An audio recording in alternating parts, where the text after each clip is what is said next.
a mess. I can't do this anymore.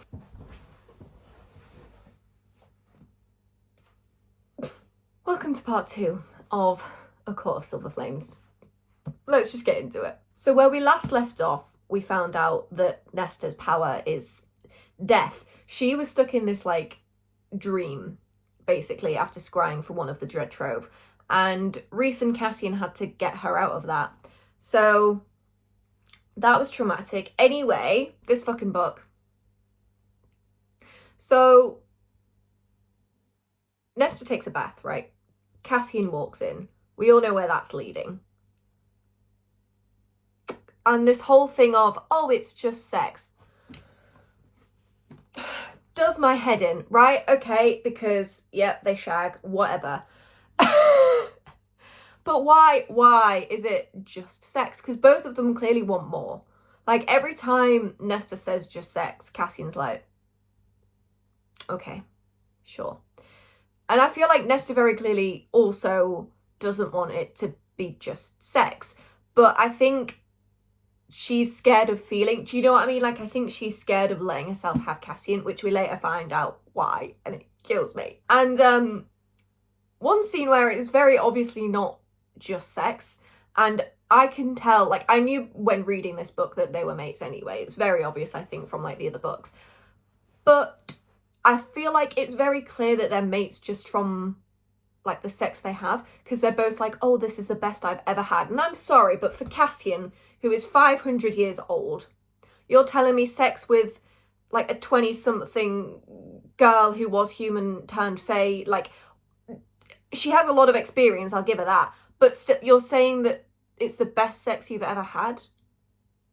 And we're supposed to assume they're not mates? Do you know what I mean? Like, I just feel like it's very obvious from the way they are with each other and, like, the way they think about each other, but also the sex they have. Anyway, and then what I made my boyfriend read, and he was like, put your hands on the headboard. Sorry.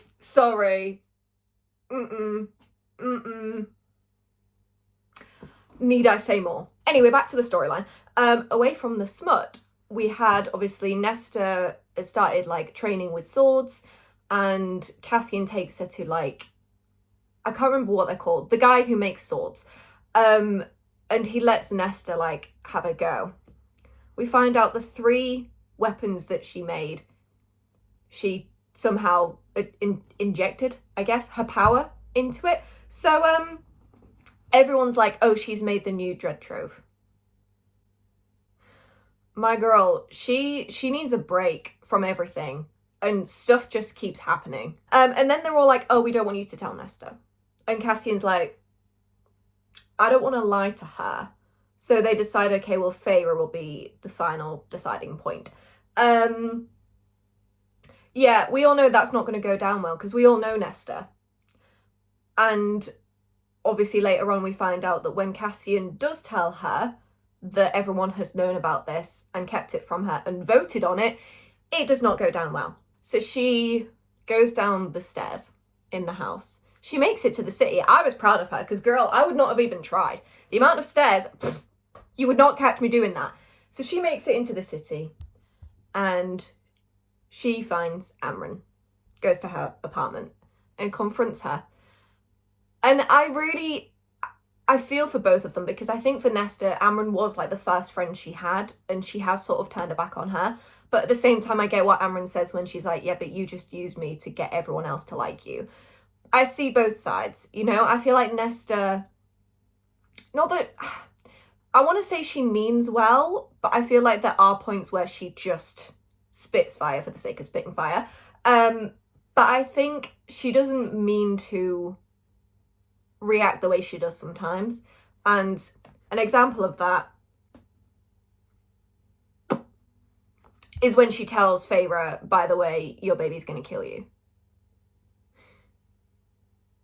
Not a great thing to do, Nesta. So obviously Feyre shows up, and she's arguing with Nesta, and they get on the topic of, like, Amren ditching Nesta, and Feyre says, I offer her respect, she's my friend, da-da-da-da-da.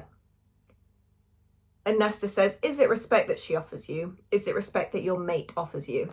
Girl, at this point, I was gagged. I knew what she was going. I knew what she was going to do. And I kind of agree with it. We'll get to that. Obviously, then Amren is like, don't you say one more fucking word. And then, yeah, Nesta basically says the wings will get stuck in your Fae body during labour and it will kill you both. So obviously Feyre gets mad. Can't blame the girl. Like, everyone has kept this from her. Even Rhys. Like, I'm sorry, I talked about this in the other video. I won't go too much into it. But, like, I think that's a big thing to keep from Feyre. Like, I get they don't want to ruin her pregnancy, but I'd rather know. So I think Nesta did Feyre a favour at that point. But I also think she went about it in the wrong way. Like, she just told Feyre because she wanted to hurt Feyre, not because she actually wanted Feyre to know. But I'm glad Feyre found out, you know? So obviously, Rhys finds out, and he says to Cassian, get Nesta out because I will fucking kill her if I get my hands on her. So yeah, Cassian takes Nesta for a little hiking trip, I guess. And she, oh my poor baby, she's just like filled with self-hatred at this point. Like, she just won't talk, she hardly eats, she doesn't really sleep. Like, she's just basically caved in on herself. And we get to this bit where she just breaks down. And you know what? It was a breakthrough for Nesta. I felt her. And obviously she opens up to Cassian and she basically is just like, I hate myself and I hate the way I treat people. And, you know, I can't sit in front of a fire because I hear my father's neck snapping, which is valid. And she basically just tells him everything. And obviously he then opens up to her sort of about his past, but he's like, I'm not telling you this just to tell you this. Like, I want you to know you will get through it.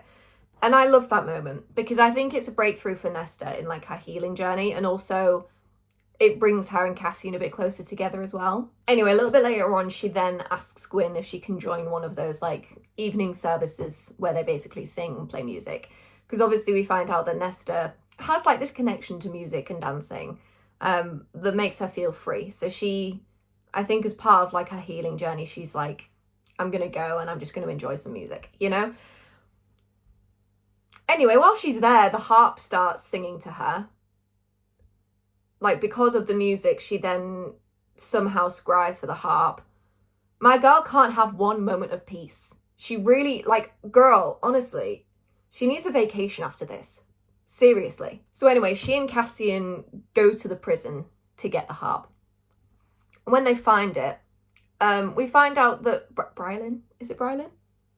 I still don't know how to pronounce her name. The queen, like, she's evil. She's not the evil queen. She's not cunny like Regina Mills. She knows where Nesta is. She knows about Gwyn and Emery, which I was like, fuck. And yeah, basically she's sending the Autumn Court soldiers after them because she now knows that Nesta has the harp. And obviously she already knows that Nesta has the mask. So obviously then Cassian and Nesta have to leave the prison pretty quick. And the harp has like this hold over her, and obviously there's these wards in place and everything. So she's like, just open up these wards, please. So yeah, that means that Lanthis, is it Lanthis? I have no idea how we pronounce these fantasy names, all right? Don't judge me. Lanthis's wards also opened up, so he's now out of his cell. So yeah, Cassian and Nesta are like facing him off, and he offers Nesta like, I guess the role of like his queen. Yeah, so Lanthis is pretty graphic when he puts these visions in Nesta's head of what they could be together. Disgusting. So Nesta then runs away, and she has a moment where she comes across the Autumn Court soldiers, and she realises, oh fuck, I've left Cassian, he's gonna die. So she asks the harp to teleport her to Cassian's side, which it does. She gets to Cassian, they fight off Lanthis. Her maid sword manages to kill Lanthis, which slay. Yeah, and they leave the prison and they get to Feyre and Rhys and basically explain everything. And they decide that they need to basically get their allies in place because they are scared that a war is coming. And they decide that Nesta will dance with Eris at the winter solstice ball because Nesta's very good at dancing and she manages to seduce men with dancing, which is great. Love that for her. Don't like that she dances with Eris, because we all know how Cassian feels about Eris, and I think that was just cruel, putting him through that, making him watch that. That was just torture. And obviously he cuts in, and Eris goes to Rhys basically to, like, I guess complain, and he also says that he wants Nesta to be his bride. I hate this man. I literally hate this man. And then obviously there's the winter solstice, like, family gathering, which I loved. It gave me Christmas vibes, especially since we're in December now. Got me in the Christmas spirit, you know. Anyway, obviously Cassian gives Nesta his gift. Before that, actually, I loved Asriel's gift for Nesta. Slay. And then Cassian's gift, he needs protecting at all costs. I'm sorry, he's so sweet. Because obviously he gives her, like, this orb that just plays music, and it's like the music from the ball that she loved dancing to, and like just extra. He made her a mixtape, that's what he did. But yeah, so obviously she then starts spiraling, and she's like, oh my god, he's so nice, I'm gonna break his heart. And she's like, I can't accept this gift, I won't accept this gift. Let's just read the extract, shall we? So he says it's a gift, not a fucking wedding ring. And she says, no, I'll look to Eris for that. Nesta! My girl. My girl. So then Cassian's obviously like, you aren't considering saying yes. And she says nothing. Basically just to let him believe it. She knows she's not going to marry Eris, but she just lets Cassian believe that she's contemplating it. Look, I love Nesta, but she can be toxic at times. Okay? Let's just agree on that. So then Cassian says, I get a little too close and you shove me away again. Back to where it's safe. Better to marry a viper like Eris than be with me. Nesta says, I'm not with you. I'm fucking you. My girl, we all know it's more than that, because she complains that after sex, Cassian doesn't cuddle her. It's not just sex. I'm sorry. So obviously they then, like, have a massive argument. And Cassian's just like, I was jealous because I want to be with you. And Nesta says, you are good, Cassian, and you are brave and brilliant and kind. I could kill anyone who has ever made you feel less than what you are. And I know I'm a part of that group and I hate it. You are everything I've never been and will never be good enough for. Your friends know it, and I've carried it around with me all this time that I do not deserve you. I didn't deserve you before the war or afterwards, and I certainly don't now. Why do you think I shoved you away? Why do you think I wouldn't speak to you? After my father died, after I failed in so many ways, denying myself of you was my punishment. From the moment I met you, I wanted you more than reason. From the moment I saw you in my house, you were all I could think about, and it terrified me. No one had ever held such power over me, and I'm still terrified that if I let myself have you, it will be taken away. Someone will take it away, and if you're dead, it doesn't matter. I do not deserve you, and I never ever will.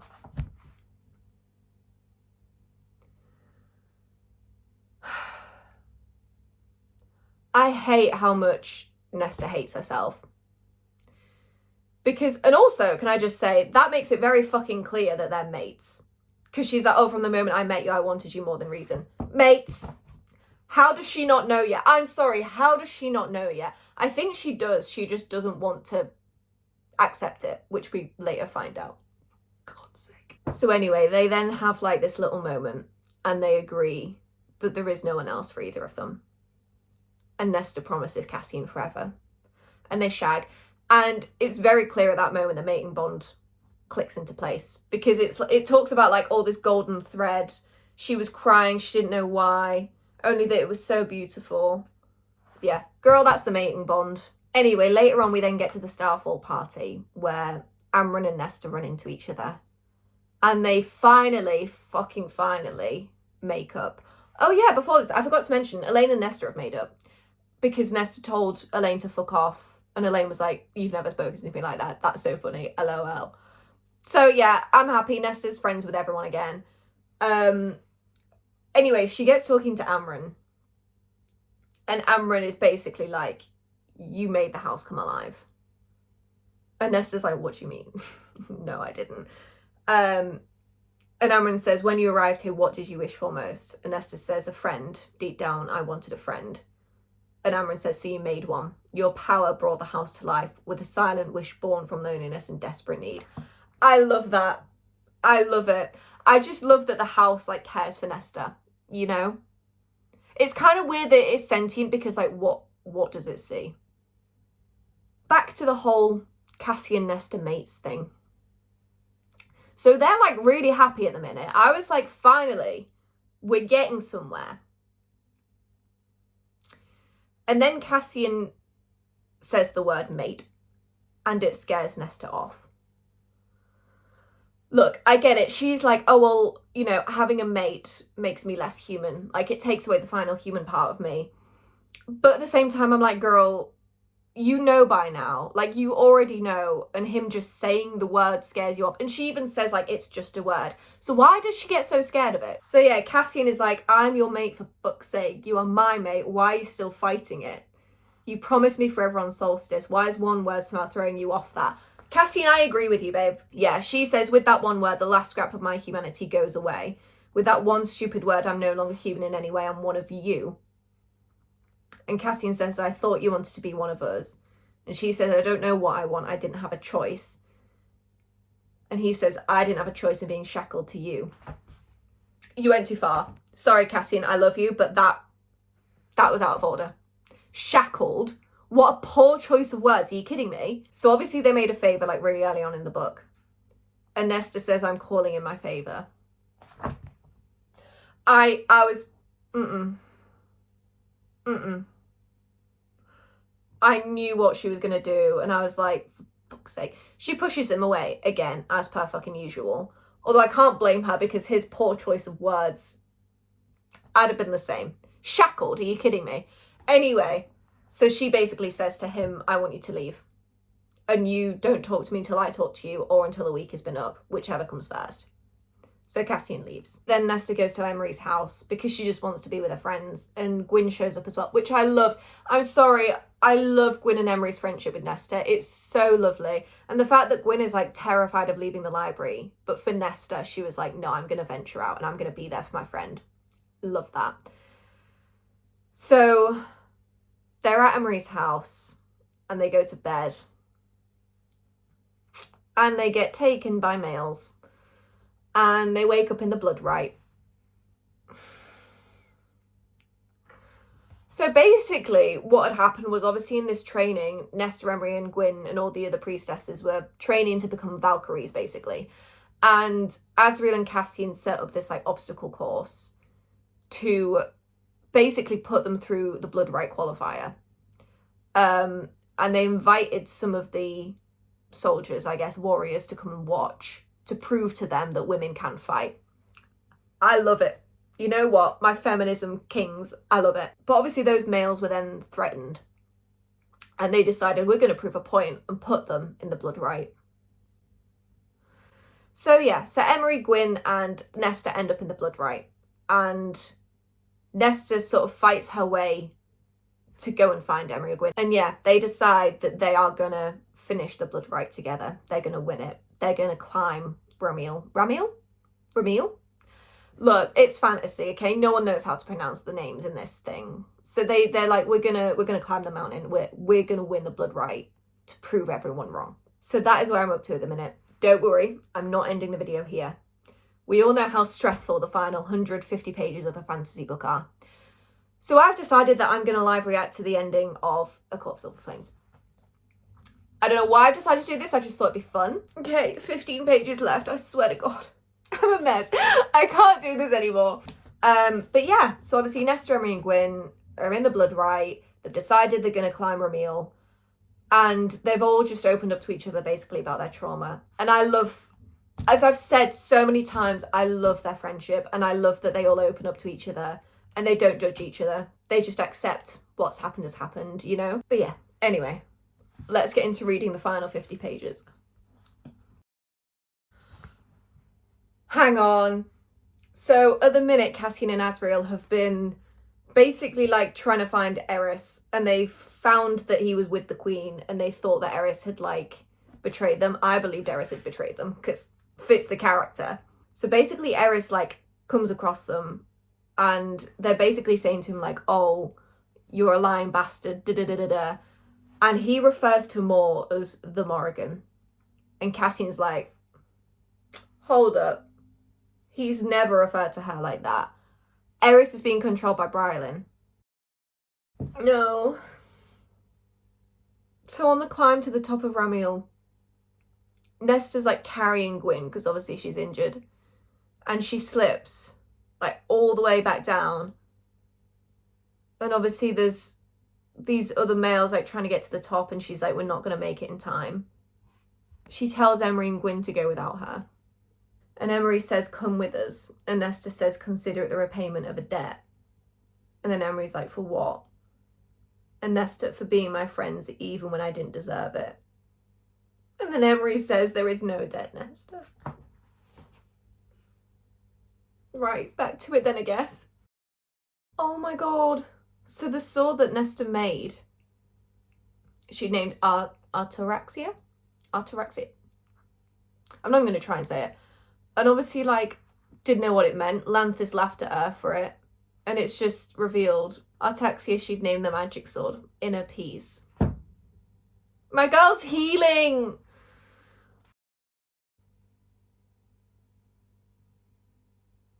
Has Brylin just taken control of Cassian? Oh my god. Because, like, his wings stopped work, like he couldn't fly. And she says, I have need of you. She's gonna fucking control Cassian, isn't she? Fuck off. Mm-mm. Mm-mm. Why is it always the last 100 to 50 pages of a fantasy book go to shit? Okay, mixed emotions. Gwyn and Emery have won. But Bellius has just launched at Nesta. I swear to God. Okay, she's fighting Bellius, but she's just accepted that Cassian is her mate. Because Bellius says, you really think you can beat me in hand-to-hand combat? And she says, I do, because my mate taught me well. Go, girl! You know, go. Yeah. Okay, we're getting somewhere. We're getting somewhere now. Fuck off. Fuck off. Shut up. Shut up. So she was fighting Bellius. Cassian shows up and kills Bellius.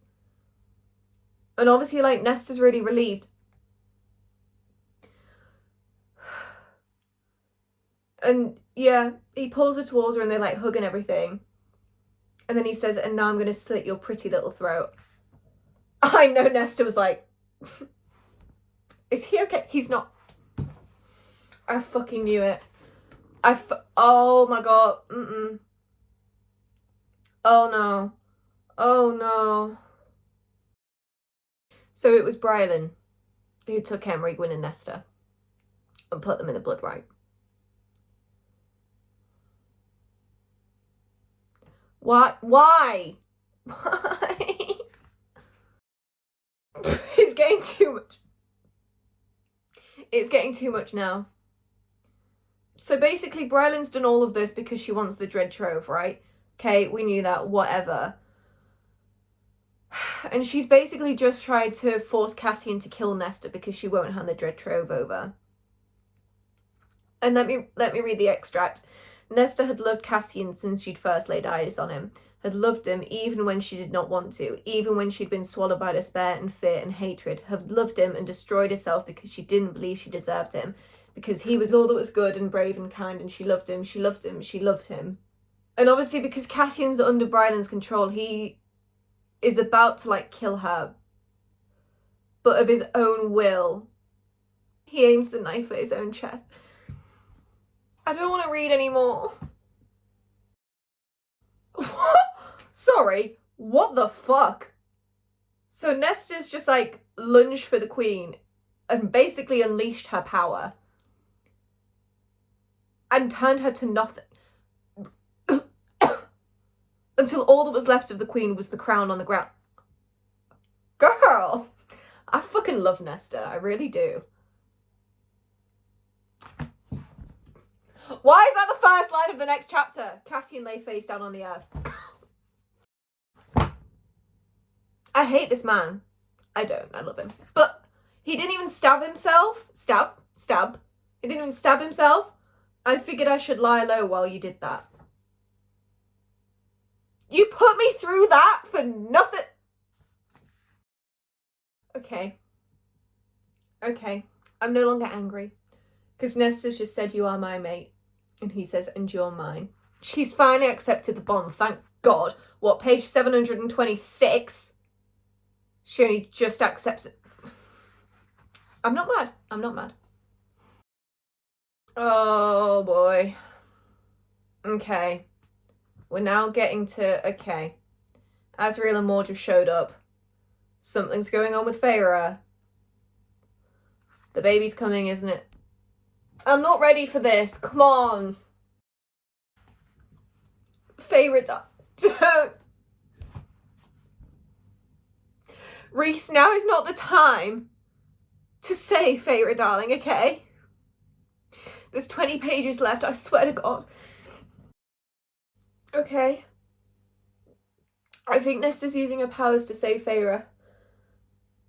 But I'm really scared because the baby isn't moving. It's gonna be fine, right? It's gonna be fine. Okay, she's used the harp. Okay. The 26th string on the harp is time. And Nesta's used it to stop time as Feyre takes her last breath.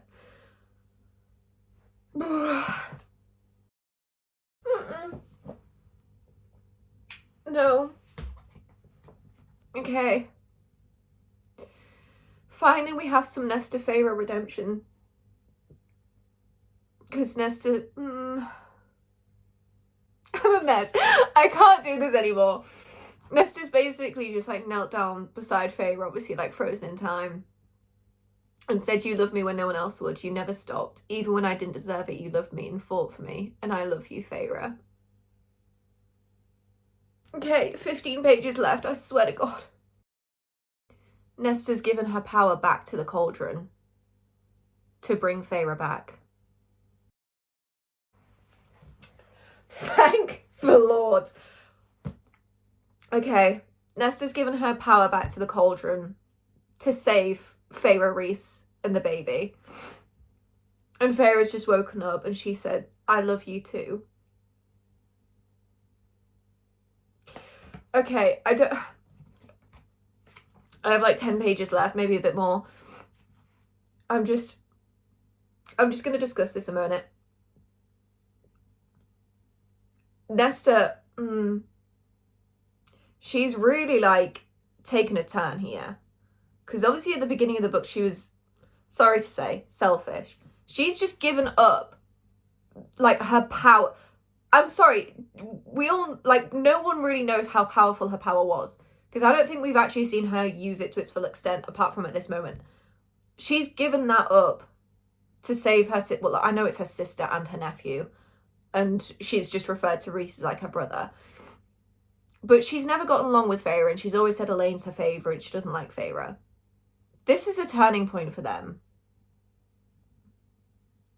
I kind of wish she still had her power, but I'd rather Feyre be alive. So, oh my God. Mr. Rhys, who never kneels to anyone in his life, has just kneeled. Kneeled? Yeah. That didn't sound right to me for a second there. He's just kneeled before Nesta and thanked her. We're really making progress in this book, let me tell you. Oh, the baby's named Nyx. Is that how you pronounce it? Nyx. I don't know how else you pronounce it, but I just get anxious when it comes to fantasy names. You know what? This is really cute. Because obviously he's got wings. Does that mean flying lessons? With Rhys and his uncles. That's so cute. Gagged. Sorry. Nesta's just said, obviously, she's still got a little bit of her power left. And she made some changes. And Cassian's like, what changes? And she's like, I changed myself a little bit. So none of this, like, so none of us will have to go through this again. She's basically like, I'm ready to have a baby. She's not. I know she's not, but she's thinking ahead. My girl is thinking ahead. My girl. So obviously the mating ritual is that they have to give each other food. She's literally just given him a stale biscuit. Like, okay. So when Feyre accepted the mating bond with Rhys, she at least made him some soup. I know it was like an old can from the cupboard, but it was all she had. At least she made, like, she didn't make it, but you know, like, she warmed it up for him, you know, whilst he was telling her his little history. She warmed that soup up lovingly. Nesta's just pulled out a stale biscuit. Here you go. I actually love her. I love her so much. Oh, that was cute. Okay, that was a good ending. So she's going to have a proper mating ceremony with Cassian, which I love. Little wedding sort of thing. And the House of Wind is now hers, which I love because the house is her friend. And yeah, it ended with them visiting their father's grave. And I think that was like the last piece of her healing coming into place, you know. My God. 5 out of 5. 5 stars. 5 stars out of 5. I don't even know what to say. That was so good. Very smutty. Let me say spicy. But as you saw, those last 50 pages, I'm so emotional, I can't even speak. Those last 50 pages tore me apart. My God. Okay. Now I want ACOTAR 6. Please. Okay, I beg, Sarah J. Maas, in the next year, please bring out ACOTAR 6, because I don't think I can go a year without reading another one of these books. That was so good. I love that so much. Anyway, thanks so much for watching. I don't know what book I'm going to read next, actually. Guess you'll find out once I finish it. I don't know. But, you know, I'm going to do some more Sims videos as well. And I think I'll do a end of year video where I rate the books I've read this year. So yeah, stay tuned for all that.